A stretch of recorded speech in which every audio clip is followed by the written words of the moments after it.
राधे राधे। कार्तिक कृष्ण अष्टमी को अहोई अष्टमी का व्रत होता है।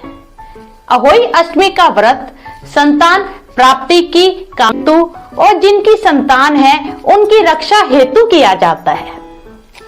अपने संसार में ऐसे भी कई दंपत्ति हैं जो संतान सुख से वंचित हैं।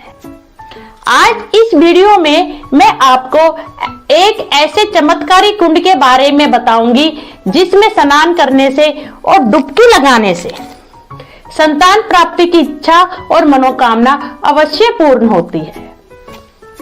यह जो चमत्कारी कुंड है ये मथुरा से 26 किलोमीटर दूर है और ब्रजभूमि में इसे राधा कुंड के नाम से जाना जाता है।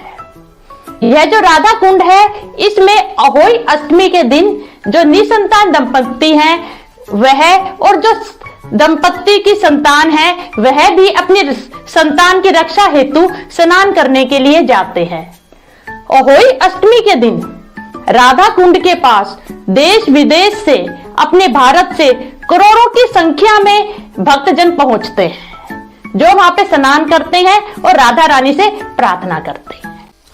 क्यों है राधा कुंड की इतनी महिमा, चलिए इस सुंदर सी कथा के द्वारा जानते हैं।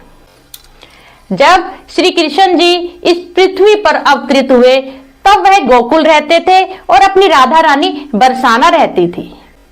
यह जो राधा कुंड है यह सेंट्रल पॉइंट था जहां पे वह क्रीड़ा करते थे और वह रास रचाया करते थे। जो कन्हैया के मामा कंस हैं उन्होंने एक बार जब कन्हैया गैया चरा रहे थे तब अरिष्टासुर नामक एक दैत्य को भेजा कन्हैया का वध करने के लिए, क्योंकि उन्हें यह डर था यह मेरा भांजा कहीं मेरी हत्या ना कर दे। तो वह दानव गाय के बछड़े के रूप में कन्हैया के ऊपर आया और उनका वध उसने करना चाहा।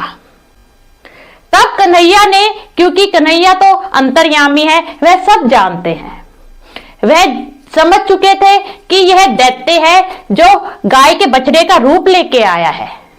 कन्हैया ने उस बछड़े का वध कर दिया।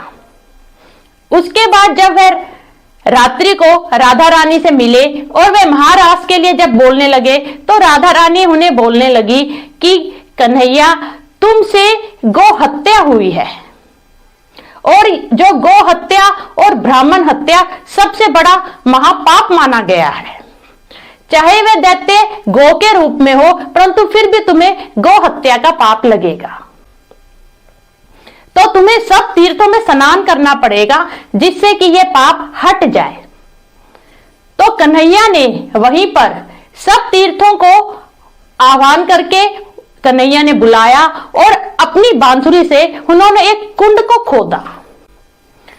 उस कुंड के अंदर सारे तीर्थ आ गए और कन्हैया ने उन तीर्थों के जल से स्नान किया।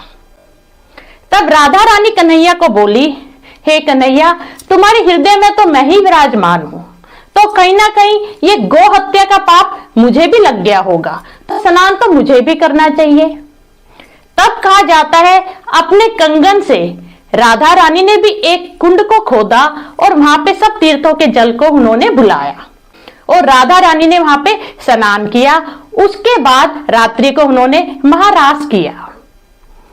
इस पे कन्हैया अति प्रसन्न हुए और राधा रानी को वरदान मांगने के लिए बोला। तब राधा रानी ने कन्हैया से वरदान मांगा था, क्योंकि यह जो दिन था ये अहोई अष्टमी का ही दिन था, कि हे कन्हैया यह जो कुंड है ये राधा कुंड के नाम से विख्यात हो और जो भी कोई महिला दंपत्ति यहाँ पे स्नान करे उसे संतान सुख मिले, पुत्र सुख मिले। ऐसा कहा जाता है जो कुंड श्याम ने खोदा वह श्याम कुंड कहलाता है और जो कुंड राधा रानी ने खोदा वह कंगन कुंड कहलाता है। आप वहां पे जाएंगे तो आपको ऊपर बहुत ज्यादा पानी दिखाई देगा, परंतु उस पानी के 90 फुट नीचे जो गड्ढा है वह कंगन कुंड कहलाता है, जो राधा रानी ने स्वयं अपने हाथों से खोदा है। आज भी राधा कुंड की बहुत ही ज्यादा मान्यता है। वहां पे आप जाएंगे तो आप देखेंगे करोड़ों की संख्या में वहां पे देश विदेश से निसंतान दंपत्ति आते हैं, स्नान करके अपनी मनोकामना को पूर्ण करते हैं। जो राधा अष्टमी में राधा कुंड का जो स्नान है, उसका सर्वश्रेष्ठ जो समय है वह रात्रि को 12 बजे से सुबह 4 बजे तक है। वहां पर जहां पे ये कुंड है वहां पे व्यवस्था है, जैसे ही स्नान का समय होता है वहां पे लाउड स्पीकर से बता दिया जाता है। इस स्नान को महास्नान की उपाधि दी गई है। जिस भी दंपत्ति को राधा कुंड में संतान प्राप्ति की इच्छा से स्नान करना हो, उसे सबसे पहले अहोई अष्टमी का व्रत रखना पड़ता है और यह व्रत जो है निर्जल होता है।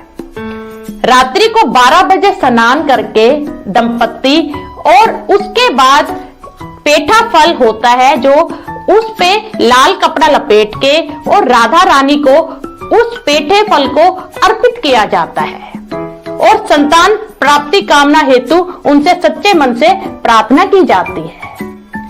ऐसा कहा जाता है जो भी दंपत्ति है स्नान करते हैं, यह पूजा करते हैं, राधा रानी उनकी गोद अवश्य भरती है।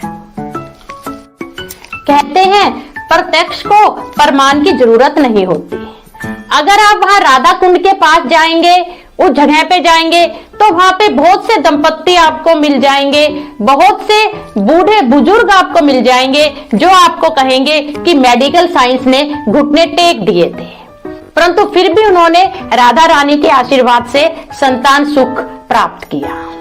इसलिए मेरी आपसे प्रार्थना है कि जो भी दंपत्ति संतान सुख से वंचित है वह अवश्य एक बार श्री राधा रानी जी के आशीर्वाद स्वरूप इस राधा कुंड में स्नान अवश्य करें। जय राधा रानी की।